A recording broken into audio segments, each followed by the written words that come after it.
Hi, my name is Cindy Rang with the Fabric Patch in Ephrata, Washington, and today we're going to do block number 1 of Jaye's Bouquet quilt.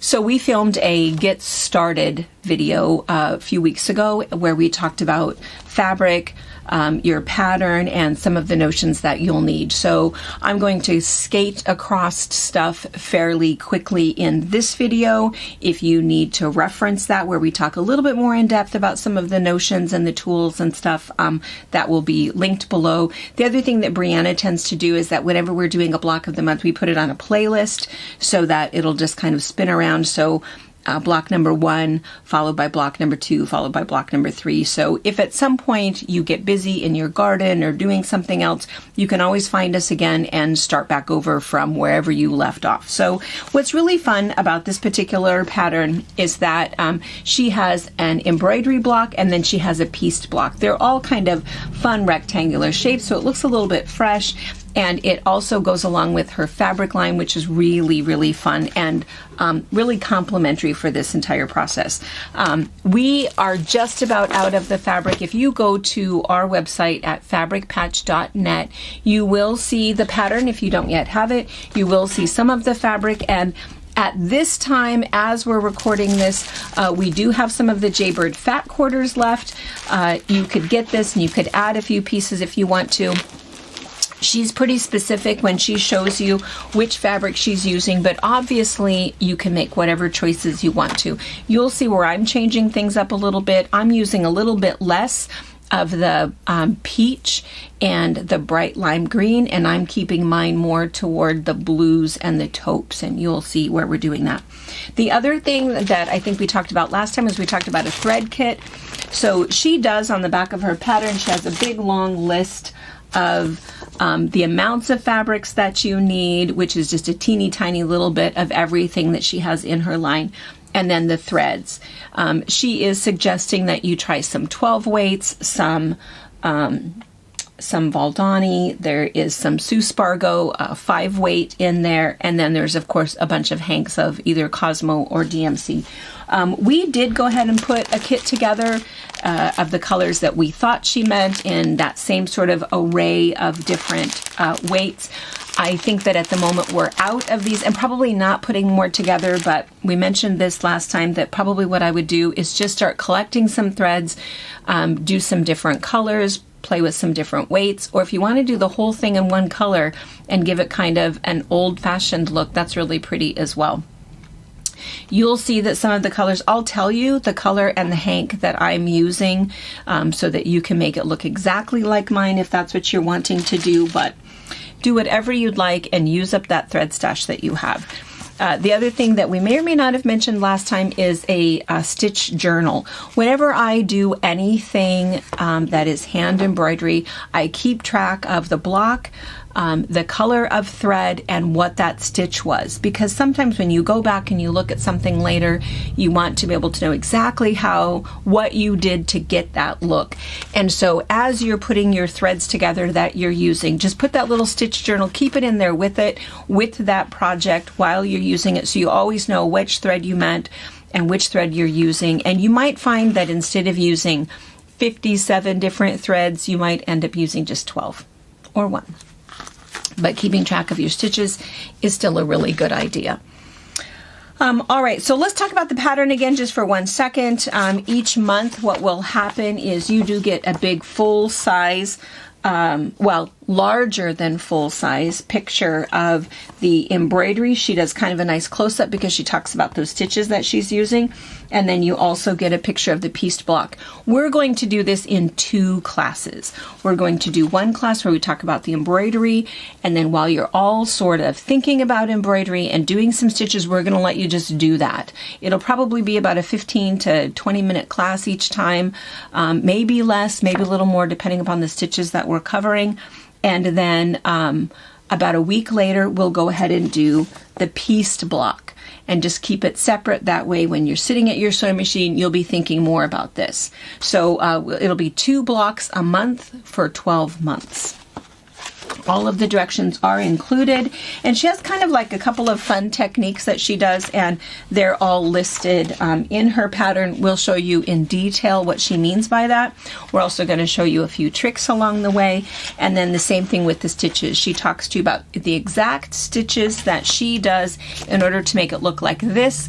I may or may not do the same thing, but I'll talk you through what she does, and I'll explain my variation if I decide to do something different.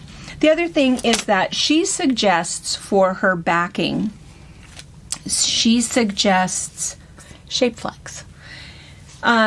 Shape flex is an interfacing that is fusible. And so when you trace a pattern, you can see I've already had this in my little hoop.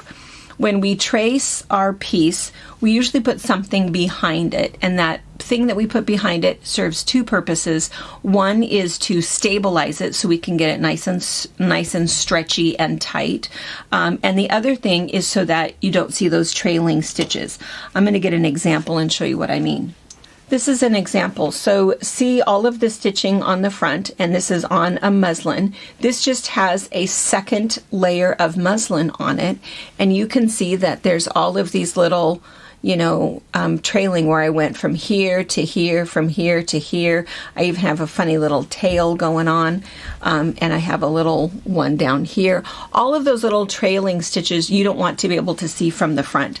And so that's what we need our little stabilizer for, is something to hide our trailing stitches and something that so that we can stretch that cotton nice and tight and keep it stable, keep the tension on the fabric.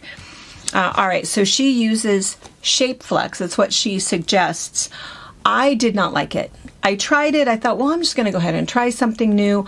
I didn't like it. I didn't feel like I could get my fabric quite tight enough. I didn't like the feel of it. I did use it for a couple of other things that we'll end up showing you. So if you do have this, feel free to try it behind your hand embroidery or hang on to it. I'll show you how I did use it. But I went back to what I always use for 40 years, maybe longer, I don't know. I have been using diaper flannel or muslin. Those are the two things. I almost never deviate from those. For this particular one, I decided on diaper flannel. I just like it. I like it because the weave of both diaper flannel and muslin is fairly loose, so my needle goes right through it, and you don't even notice that it's a second layer. The other thing is that it's dense enough that when I get my hoop nice and tight to be able to provide that tension on my fabric, it didn't deviate from that. So that's what I did a little bit different. And in fact, I even took out my stitches. I disliked them so much with this. So that's just me. Feel free to try a couple things. What I always tell everybody is that whenever we write a pattern, we always tell you what we use. We tell you what we recommend, but it's really important for you to see what you like. And so if you do not have consistent results, then it's nice to go ahead and try something new. But if you're super happy with the results you have, don't change it. You don't need to change anything at all. All right, we're going to go up close. I'm going to show you a couple things. Okay, let's go ahead and look at the pattern first of all. So I just wanted to, again, mention that this is, you can see, a little bit larger than life. She does this so that you can truly see detail in the stitches that she describes. If you are not following a block of the month and you're doing your own thing, she writes it so that if you're not following along, your results will end up exactly the same as hers. I am going to reference these, and then I'm going to show you the stitches that I'm going to do a little bit different. We're going to cover 4 stitches that we see in this block today. This is the block, the size of the block that you're going to end up tracing. So she tells you to go ahead and trim your embroidery piece to 8.5 by 14. You just want to go ahead and find the center. Usually what I do is I just kind of put a little crease in it so that I can just see. I don't have to mark it any other way, and I'm able to find where that center is. She has a dot here showing the horizontal center, a dot down here showing the vertical center, and I can line that up, and the center is right there. then it's time to go ahead and trace. So I am able to actually see, because of the background that I've chosen, I'm able to see through without the aid of anything. If I wanted to have a little bit of a darker background, something with a pattern on it, something doing something weird, I may need a light box. There's lots of different things that you can use for a light box. If you have a dream table, you can just put a light underneath it and it works as a light box, but these are actually pretty nice. They're like 20 bucks. We have them on our website at fabricpatch.net, and they have 3 different settings, and they have a USB so that you can charge them and you can take them with you. So they actually work really nice if that's what you need. So when it's time to go ahead and trace, what I like to use is a micron 0.005, which is a teeny tiny permanent marker. The reason that I use a permanent marker instead of a heat resistant one like a friction is because if I'm taking my embroidery in the car with me and I leave it in a hot car, I don't want the heat erase one to take all of my mark off. I want to know that it's still going to be there. And you can see that a 0.005 is smaller than the thread that you're using. So that's why it's okay. We can go ahead and do our mark, and we're going to stitch right over the top of it anyway. If you kind of feel like you're going to stray off the beaten path a little bit and do your own thing, you may not want a permanent mark. You might want to do a wet erase mark, or the heat erase is fine as long as you don't leave it in the hot car.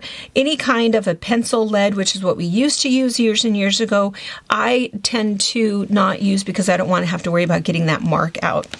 I also just want to show you the difference. This is also a fabric appropriate marker because it is smudge proof, smear proof, waterproof, but even the thin edge, way, way, way too big. So see, don't think that since it's a fine point, it will work. You can see that you absolutely will see that black mark. So do not use this one. And this one is even a 0.01. Seems pretty small, but test them first and you'll see that there's a possibility that even this one is too big. So 0.005 is the magic number. We have them on our website if your local quilt shop doesn't have them. All right, so once you've traced this, and it just takes a little bit of time, usually I just hold it flat and trace it. I don't do anything to try to stabilize the fabric. There just isn't any need for that. It traces pretty easily, and it ends up looking like this. So then the next step is to hoop it. Okay, so to hoop it, the way that I do it is I set down my bottom hoop. I put down my stabilizer, which for me is, again, the diaper flannel. You can also just use a layer of muslin, either one, or she is suggesting you use Soft and Stay? Shape Flex. Shape Flex. I don't know. I can't remember. I just don't use it. It's a machine embroidery term. It's a machine embroidery term. I clearly do hand embroidery. Okay, so I lay that down, and then you put the top over the top of it, and you can see that this particular hoop is not quite big enough to cover the whole thing, and that's okay. After I've done some stitching and I move it down and move it back and forth, I'm not going to tear stitches up by putting that on. It's perfectly okay. Once I have it tight, you can see that that's nice and tight. I'm just going to go ahead and tighten it.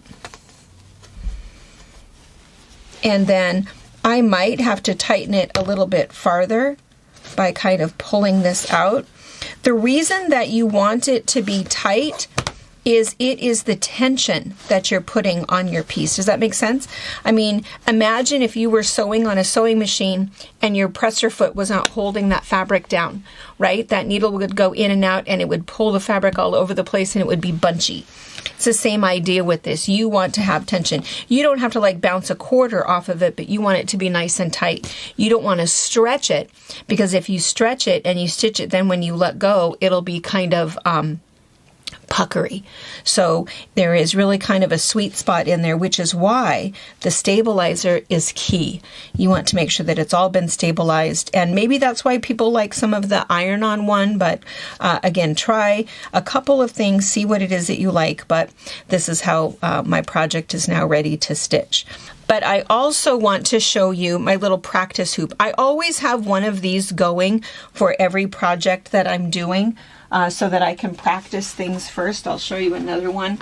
This was one that I did from a previous project where I'm doing different threads, different sizes, different wraps. So a lot of these marks will come off with an iron, but a lot of it was just trying little things. So I might have put a circle on there to try a woven rose or different stitches. So it's just a little practice piece that doesn't ever go anywhere or doesn't become anything.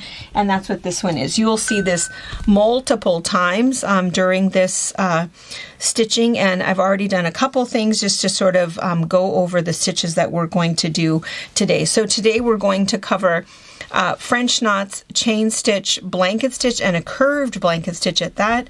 And then a feather stitch and a fly stitch. Before I show you stitches, a couple other things. I do recommend that you have some sort of a little stitching Bible. This one is a nice easy one that's very portable. It has all of those sort of basic stitches on it. It's nice and easy, portable to carry around. This one is a really nice one. I use this one a lot. Sue Spargo's. She's got 50 different stitches in here. The only thing is her stitches are not necessarily basic. She's kind of got a mixture of embroidery meets Brazilian embroidery meets crewel, and so she's got some fun stitches in here that are fun to kind of play with, but may or may not be your typical stitches. The other thing I just want to mention is you might have a book that you really, really like, and oftentimes in this book, they not only give you some patterns in the back of some fun things that you can do, but they often cover kind of those basic stitches with the basic stitches that are featured in the book, along with some nice pictures. So a couple of options, but I do recommend that you have something that you're able to refer to later. The other thing is in terms of a thimble, we talked about this in the last one. I do tend to use these little leather pads is my favorite. The other one that I kind of like if I have a lot of stitches on is I like this one, just because what's nice about this is that you can actually grab the needle and pull that through. So whoever invented this was pretty brilliant, because you still have your thimble on whatever finger you want it to be, but you have that little gripper as well. So that's always kind of a fun thing. The other thing that we constantly talk about is our Hugo tape. The Hugo tape is tape that sticks only to itself. So if you have a bunch of these little balls or spools of thread that are kind of winding all over the place, all you have to do is you just cut off strips of this. It doesn't stick to anything else. It only sticks to itself. So you just need a couple strips of it, and it keeps everything nice and tidy. The other thing that I'll do is I can put a little bit on my hoop. If my hoop is loosening too much, if it's old or something, and it just needs a little bit of hoop gripper, basically. And then lastly, there's all different types of threaders that you might have. We've demonstrated how to use this multiple times. If you want a tutorial on that, mention that and we'll put that in a future class, but these work great. What I prefer though is I prefer to take my empty needles, put them in a pin cushion, and then when my daughter or grandchildren come over, I ask them to please thread my needles for me, and then I use this dome needle threader. I have 3 of these, and I would get rid of my microwave before I would get rid of these.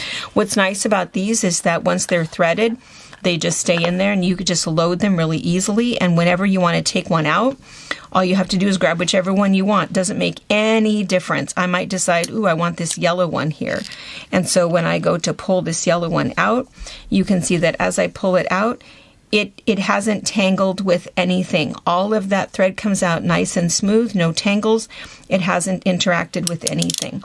And then if the next one that I want to take out is one of the green ones, I can do the same thing. Just grab it anywhere I want to. Pull that green thread out, because all of that thread is in its same channel. So if I then, if I've used all of these and Brianna comes over and she's ready to load some more for me, it's really easy.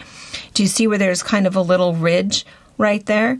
So what she'll do is she'll thread this needle for me, and when you thread it, what you always want to do with your thread is you want to do the length of your arm, full length of your arm, which is roughly 20 inches, or at least for me, it's 20 inches, but you don't want to have a longer thread than that. Sometimes people will say, gosh, I hate threading it, so I'm just going to go ahead and do a super long thread so I don't have to. Never, never, never, never a good idea. You'll end up with knots after knots after knots. So 18 to 20 inches is about what you want. Once it's been threaded, before you've put any knot in the bottom of it, all I'm going to do is I'm just going to slide it in there. They are numbered if for some reason you want to know that this particular thread in slot number 1 is, you know, whatever. You can write that down if you want to, but it's kind of not necessary. So I've got that in the slot. I'm just going to pull it here, and then you can see that that just grabbed it, and it's pulling it right into the slot that it goes in once it's all wound up. Oops. I say oops, but it's fine. I just probably should have held on to it until I got to the end. There we go. There we go. For those of you who know, you know what you know, and that's Maisie in the background. And then I'm going to slide this one in. Same thing. Grab a hold of it.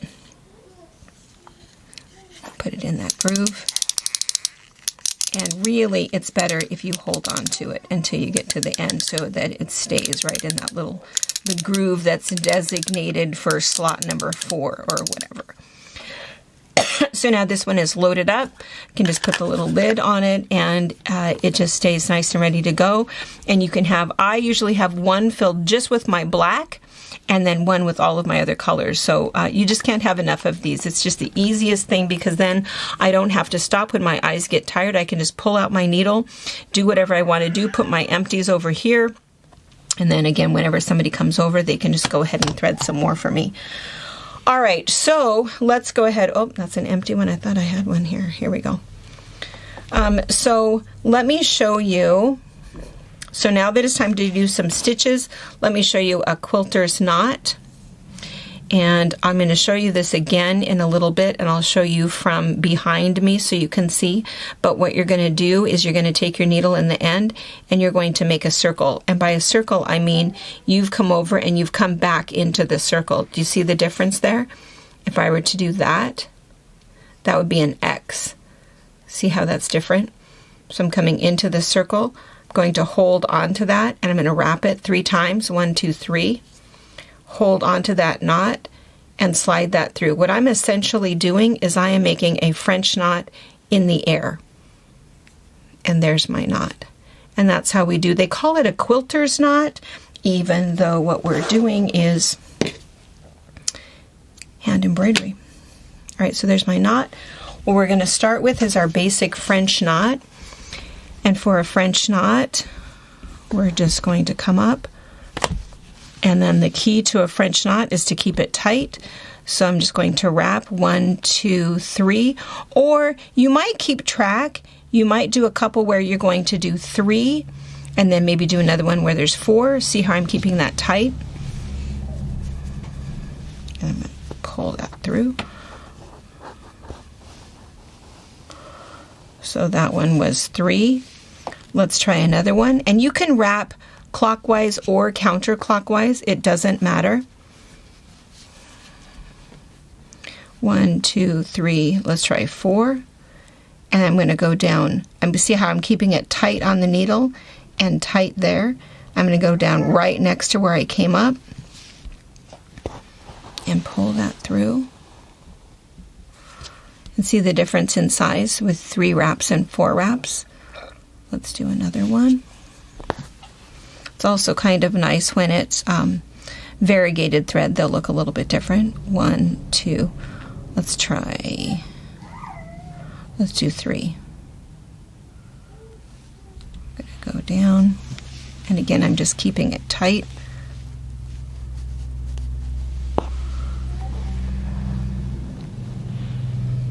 All right. Distinct difference between 3 wraps and 4 wraps. So that's your French knot. I am addicted to French knots. I love French knots. I put them all over the place and lots of them. I particularly like French knots done with variegated thread. So you'll see a lot of French knots. We probably won't necessarily repeat how to do this stitch as we continue. So that's why our first few classes are going to be quite a bit longer than our last few classes. All right, so when it's time to end it, you might have to end it because maybe we're changing a thread color. What we do is we flip it over to the back, and then we just go ahead and take just a little bite. And that's the other reason that I tend to like either flannel or something with a little bit of substance to it, because then I'm just going to bite just into that stabilizer piece. So as I come through, I'm just going to go ahead and loop it and knot it, and then I do it a second time. Basically right in the same place. And I just do it twice. You can do it 3 times if you want to. I feel like twice is enough. And then I don't cut it super close, because if you cut it super close, there's a possibility that with re-hooping and you're hooping over the top of that stitch that you could kind of work that out a little bit. So I probably give it a good 1/4 inch there. And then other people have asked, well, do you ever put any frayed check or anything on there? I feel like it's not necessary. If you feel like it is necessary, rather than adding some sort of frayed check, I would just add 1 more knot, add a 3rd knot. But in this particular instance, I feel like 2 is enough. All right, the next one we're going to do is our chain stitch. And I want to show you in the pattern. Let's come back to this for a second. So yeah. Maisie tags you guys. Maisie says, "Where is everybody?" Sorry. There's nothing better than that sound though, right? It's a pretty good sound. Right? All right, so in this particular pattern, here are her French knots over here, and I think she tells you in her pattern to do 4 swoops, 4 wraps with that. And then the next one is the chain stitch. And the chain stitch is a really thick stitch. So this one is a running stitch, or a back stitch rather. A back stitch is all right here, which is just this nice kind of thin line. So maybe I'll show you a back stitch first. And so here's a thin line, or this is a chain stitch, which is just this really thick line. I have to tell you, I prefer this. So I'm going to show you this back stitch, but I'm not going to actually do that. I'm going to do this chain stitch for the outline of all of my hollyhocks. So I'll show you that next. And I also want to show you that her chain stitch, it's very close together, which is what makes it kind of this nice chunky stitch, which is kind of cool. So first let's go ahead and do the back stitch. Let's knot our thread. So again, I'm coming around into my circle. Oops. Into my circle. I'm going to wrap it 1, 2, 3 times. I'm basically doing a French knot in the air. So I'm holding those wraps as I slide it down. And there is my knot. I'm going to trim that up because it doesn't need to be quite that long. All right, so a back stitch is exactly what you think. And what it is it's the idea of kind of going backwards. So we're going to do our first stitch, and normally we have some sort of a line that we're following. And so here's our first stitch. Well, here, let me show you a running stitch first. So a running stitch is where, I'm going to turn it this way, is where you're doing a stitch and then you're going down, and then a stitch and then you're going down. So that is a running stitch. A back stitch, you are going back into the hole that you just made. So I'm going, because I want a continuous line. So if I've come out, I'm going to go right into that hole, and then I'm going to come out here. This is a little hard for me because there's a difference between swoopers and stabbers. Stabbers, we do 1 stitch at a time, where you come up and come back down. And sometimes in teaching, it's easier to see that because you can see each step. Come up and come back down. and I'm coming down right into that hole where I came out before. And that's why this is called a stabber, because I'm stabbing one at a time. I tend to be a swooper, and a swooper, we're coming down, swooping, and coming back up. And to me, I'm making half of the movements by doing it that way. All right, so this is called a back stitch. So here's my back stitch. This is a running stitch. Let's talk about a chain stitch. So a chain stitch is where, I'm going to turn it this way so you can see it. I'm going to come back right in where I came out. I'm going to make a little loop. But before I pull that loop down, I'm going to come out. See, I'm stabbing. And I'm going to grab it. See what I did? Making a little thing. You'll see this a little bit later when we talk about a lazy daisy. A lazy daisy, if I were to go down right there, that would end that little petal, and I would just do it again. But a chain stitch, now I'm going to do it again. I'm going to go right back down in that same spot.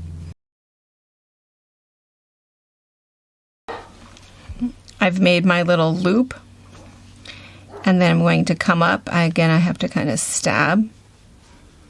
Grab that, and I'm going to pull that, and that'll kind of tighten that up a little bit. See how I could keep it kind of loose if I wanted to keep it loose like that? Or if I wanted it to be a little bit sharper, I could make my little loop. Sorry, now you also hear Lizzie. And I could come up, and I'm just going to go ahead and pull it, pull it tighter. And then see what will happen is I'll end up losing that loop, and it'll be kind of a tight, almost like a double line. Do you see that? I'm going to do another one so you can see that. I'm going to go down in that loop, come up, come through here, and pull that tight. So see the difference? It's like a double line, and that's really kind of that chain. So this double line, so that it looks sort of like, and see here you can see the same thing. These are a little bit bigger daisy, basically bigger loops, and this is a little bit tighter. And this sort of a double chain, tighter stitch is what she's doing right here with this thread. And she tells you, what's really nice is on her pattern, she tells you the exact thread that she's using. You know, that so this one is a Sue Spargo number 17 for the frame stitch. This one is color number 5014. Oh, I have to turn that off for a second, I think. She tells you the exact thread color that she's using, and you can do that if you want to. I feel like it doesn't matter, because to me, when I look at this, what this is pink thread. We've all got some pink, might be a little brighter, might be a little softer, totally doesn't make any difference. And that's why we use a stitch diary, so that we know exactly what thread we used out of our stash and what stitch we used. All right, so that's our chain stitch. And again, I'm just going to demonstrate again. So now that it's time maybe to end this stitch, I'm going to go down. So I've ended my stitch, and I'm going to come to the back, and I'm going to take a little stitch and swoop in there, take a little stitch,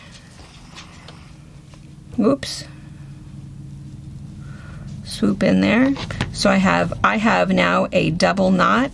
If you want to do a triple knot, I don't personally think that it's necessary. This isn't we were taught to do a triple knot in hand quilting when we were doing our ties, but I don't find it necessary in hand embroidery. But if you want to, I just feel like that's so big.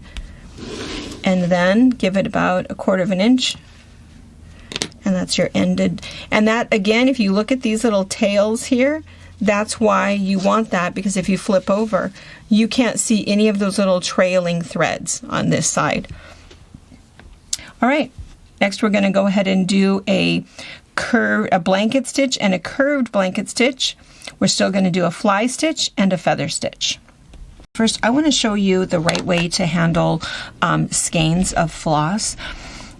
Right way according to me. I always have to preface that somebody might have something else that works for them.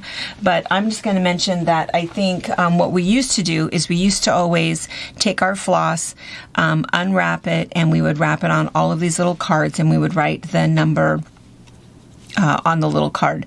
So there was the expense of the card plus something to store it in. So for me, I carry all of my floss like this, just in a flat little, I think I got these at maybe Walmart, for a couple dollars. You can get anything like this anywhere. It just has to be big enough for all of that floss. You don't have to do anything, rogue. You don't have to do anything to it. But then what I do is, if you look at this label, you'll see that one just says that it's DMC. And then the other one has the color number on it. So you only need one. So I take off this one. This has the least amount of information. And I put this in the center. And then you find your end. Here's your end. And if you kind of see that you have two ends, which, see, there's one right there, one will pull out easily and one will kind of pull not so easily. So if you pull this, you can see there is one. And then here is a second one. This is the exact length of thread that you should use. This has all been pre-measured for you. And so then once you've pulled out two of them, you just cut right there. And I can store this back where it goes, and I know that this is purple in color 3834, and I haven't had to mess with it. I haven't had to do anything else. There isn't any other wrapping that I need to do. Then let's say that I've decided I need to use two strands. Here's the other thing, is that there's all kinds of shops, us included, that will sell you these really fun little spinner things, so that you can separate it by holding two strands, and you clip a weight at the bottom, and you have two strands in your mouth and two in each hand, and you can do it that way if you want to.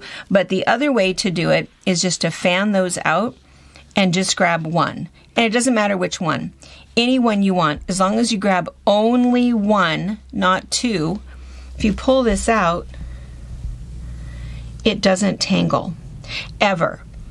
Will never tangle. No matter what. If you pull out two, I'm not even going to demonstrate it. You can demonstrate that on your own stuff. You'll see if you pull out two at a time, it will not.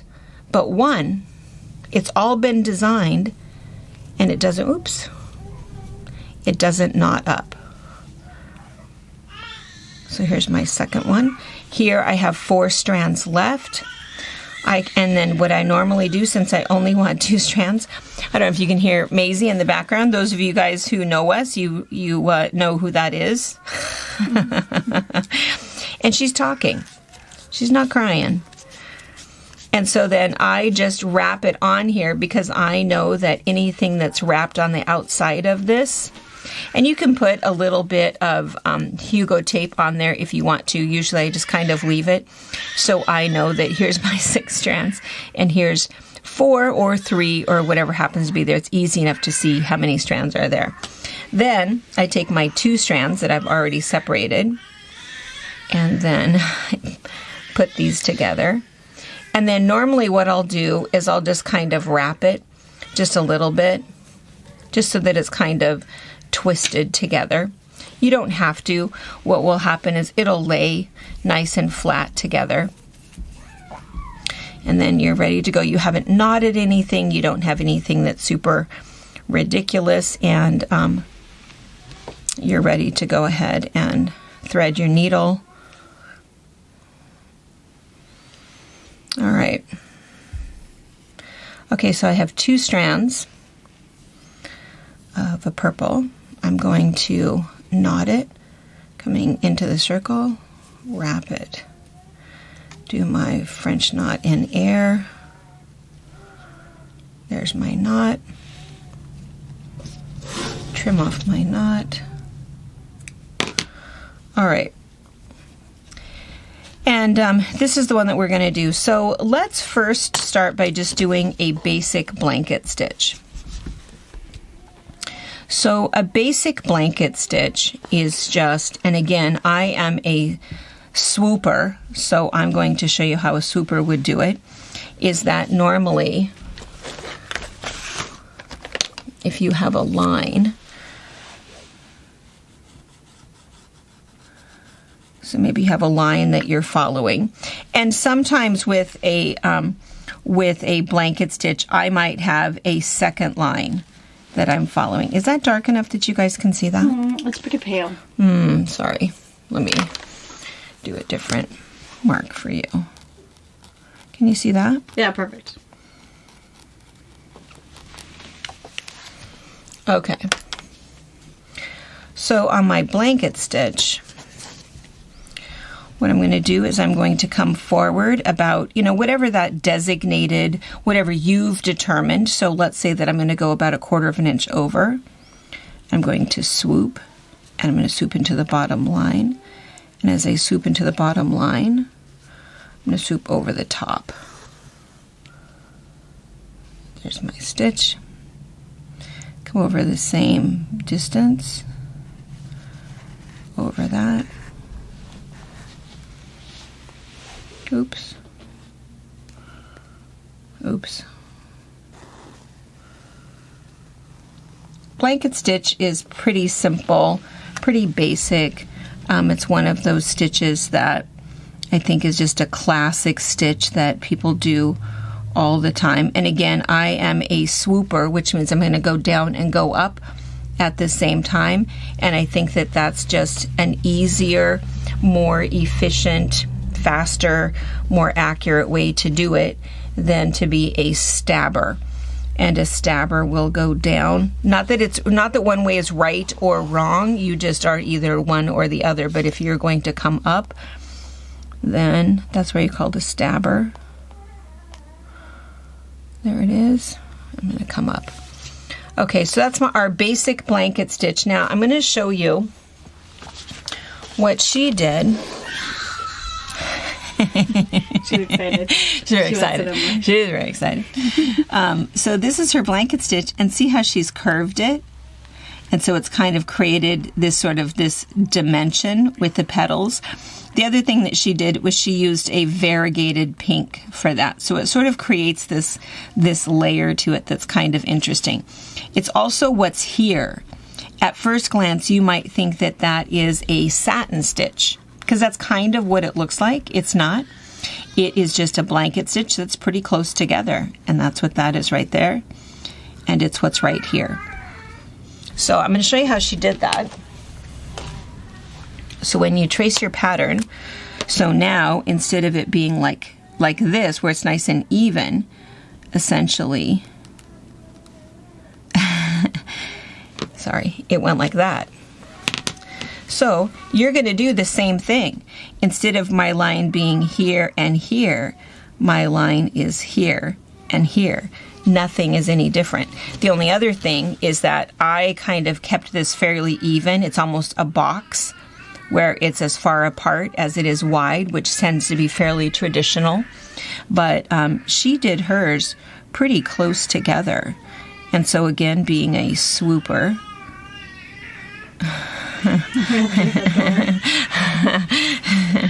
she's more fun to listen to than me. I'm just going to do the exact same thing. So I hold that thread up.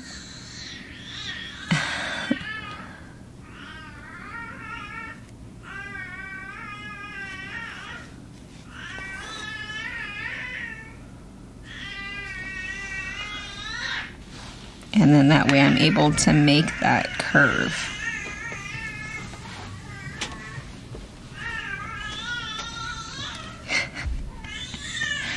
It's funny that a third child is so noisy. You know, normally a third child is kind of quiet because the older two siblings speak for them, but she's pretty loud. I think she has to be because the other two are so loud. And it's how she gets their attention. If you notice, if you're distracted by this thread that's coming undone, I clipped that, and I should not have. I kind of knew that was going to be a problem, so don't be distracted by that stitch. We can't really see that. You can't see that right there? I mean, we can now. But. Oh, yeah. Okay, well, look away. Don't look at that. Anyway, that's how you're going to do that. And I want you to see, so this far apart, and then look what happens if you just go closer together. This is the other reason why I always have kind of a little practice piece, because I might practice a couple stitches and just see. It's almost like on your sewing machine when you do your stitching and you say, oh, do I want it to be 2.0 or 1.8 for density on my sewing machine, and you test a little bit before you decide on what satin stitch you want to do. This is kind of the same idea. So that's why I always have a little practice hoop, because I might decide that I like this, but I might decide that, ooh, this is what it looks like with 2 strands. What does it look like with 3 strands? Maybe I really, really like this color, but I want to do it thicker. Sometimes what I'll do, since this is just a practice anyway, I have 2 strands here. Maybe I just want to see 4. Well, I can pretty easily see 4 by just doubling it that way. See what I did? So here's where my tail is. And so I can just come over here, grab my next stitch. It's hard for me to do that. I normally sit.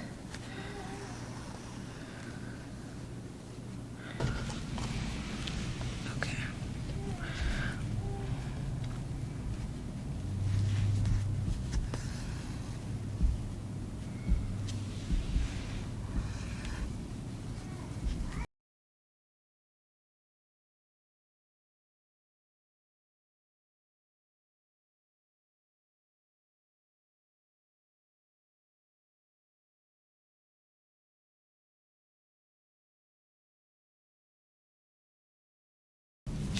Okay, so for me, I kind of like the 4 strands. What do you think, Brianna? Yeah, I kind of like this thicker one here and a little bit closer together. I think that that's a little bit more defined. So anyway, so if you have your little practice piece, you can try a couple of those. Try a couple of threads, see if that's the look that you're looking for. Maybe try a different color, and then you'll know for sure. And again, for knotting it, same thing. Exactly the same way. We're just going to take a little bite and knot it. Take a little bite and knot it. And again, I tend to only do 2, but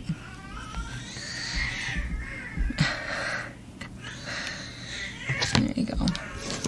And cut it off at about, and that's why I tend to do only 2. You can see the ones that I did 3, they're just so big. Not that that's really going to matter.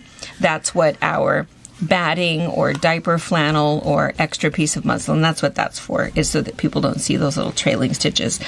Some of you guys that have been embroidering for a long time, and you maybe learned from mothers or grandmothers, we used to have to make the back look as nice as the front, and I do have some pieces like that, but I have to tell you, it's not quite as enjoyable, because, I mean, and you were doing that if you were doing towels, but it was a lot of work to get it like that, I thought. Whereas I really like to do a piece where it doesn't really matter because it's going to be in a pillow or in a pin cushion or in a quilt block. This is just a little bit more relaxing, and you don't have to worry about that. All right, so this is our, and this one, just so you know, was this one. Mm-hmm. This is a petite. If you got a thread kit from us, you got this in there. This is a 12 weight petite. I think we put 6 different colors in there. We did this one, a blue one, a purple one, a black. So it's a 12 weight. What's nice about a 12 weight is that you don't have to separate it or do anything. It just comes this weight. Pull off whatever you want, and then cut your 18 to 20 inches, and then when you're done, you can just it just has an automatic little thing there where it holds your thread. The other 12 weight thread that we like, that we put in the kits, is this Lana wool. It's actually a wool thread and also 12 weight. So it's kind of like the same size as 2 strands, but it has a heavy twist together. So if you noticed where this was separating just a tiny bit while I was stitching, that would not happen with a 12 weight, with either a petite or a wool, because it's twisted as they made it. So you're not really using 2 separate or 3 or 4 separate strands. And that's also true for the Sue Spargo thread. We like the Sue Spargo thread, and we have it in size 3, 5, and 8. And same thing, it has this nice heavy twist to it, so it's not going to separate when you're stitching it. And it has a real, what's called a rapid variegation, which means that it goes from light pink to dark pink pretty darn quickly. So as you're doing, whether it's a bunch of French knots or whatever, you would see rapid color changes. So makes it kind of nice. Okay, I'm going to go ahead and use this size 8 variegated Sue Spargo, and I'll just show you the difference. This one is a size 8. This one is a size 3. Look at the difference. That is a chunky thread. I think even a little bit bigger than a full 6 strands. So lots of variation, which is why, again, if you just do a little test to see if it's the look that you're looking for.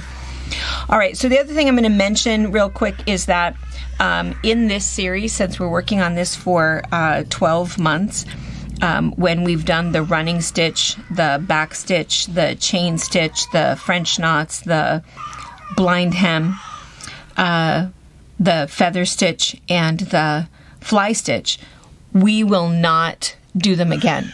So what I'll do is I'll say, refer back to class number 1 if you're not sure how to do that. And what will happen is pretty soon we'll cover all of these. So that's why we're going so in depth with these. Same thing, I'm not going to keep showing you the knot. You know, you won't need to. You'll do your first block and you go, I got that down. Coming into the circle, wrapping about 3 or 4 times, whatever you feel. Basically doing a French knot in the air, holding onto it tight. There's my knot. And then trimming it down to 1/8 or 1/4 of an inch. Okay, so fly stitch is pretty easy. So all you're going to do is you're going to come across from each other, and then you're going to go down.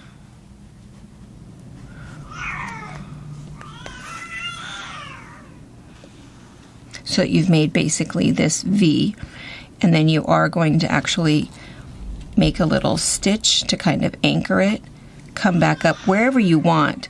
So you could make it be kind of a wide one.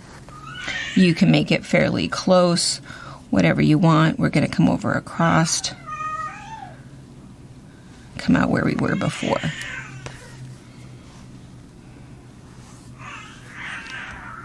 Come down, can you see that? Come up right here.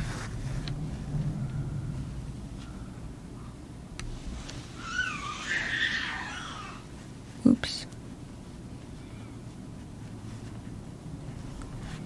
I'll show you, in case you're a stabber, exactly where you're going, because you're going down to anchor it. And then you're coming up on this side. It's like the top of the Y, basically. And then you're going basically directly across from it. And then, before you pull that tight, you're coming up and grabbing that. All right, that is your fly stitch. Your feather stitch is really almost the same thing. It's just that instead of being kind of in a straight line, it's going side to side because we're omitting this thing. So what you're doing is you're coming down. So it's almost like a fly stitch on either side. So that's that little Y that we did. Now we're going to do a Y over here.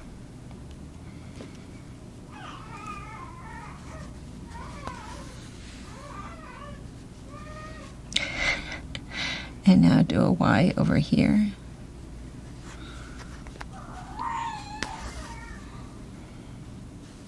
do a Y over here. If you're a stabber, I'll show you as a stabber. You're going to go down, and then before you make that tight, come up where you'd be sort of at the bottom of that Y. Oops.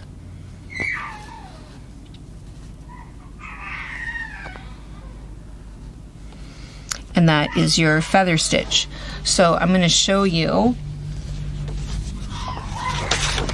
where she did those. And again, this is why it's kind of nice that she gives you this great big huge color picture so you can see it. So here is her feather stitch going down. She's just kind of got this nice little separating line, which is kind of cool. And then here is her fly stitch. And what's happened is she did have you draw these lines in here, but then here she even says it's kind of free form. It's sort of like, well, just put some wherever you want in here, just a little bit of texture down there. So these are not actually drawn. She just wants you to do what you want, but then these are here. So I think that that is the extent of what she has on this particular block.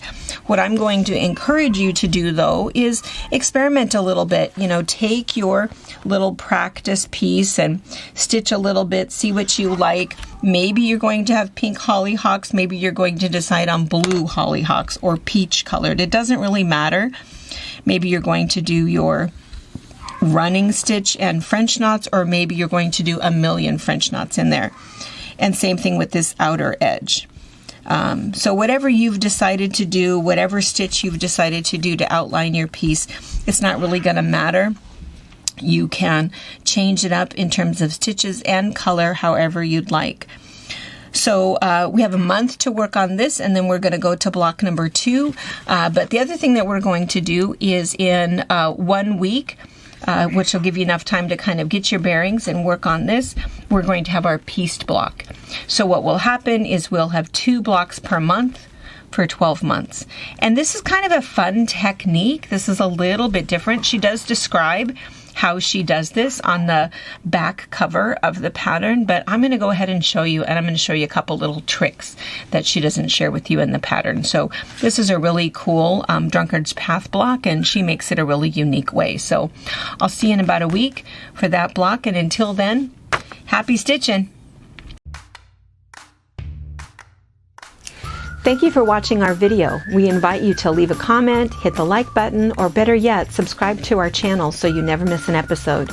You can also visit our Instagram, Twitter, Facebook, or Pinterest pages, or find all of those things and our online store at fabricpatch.net.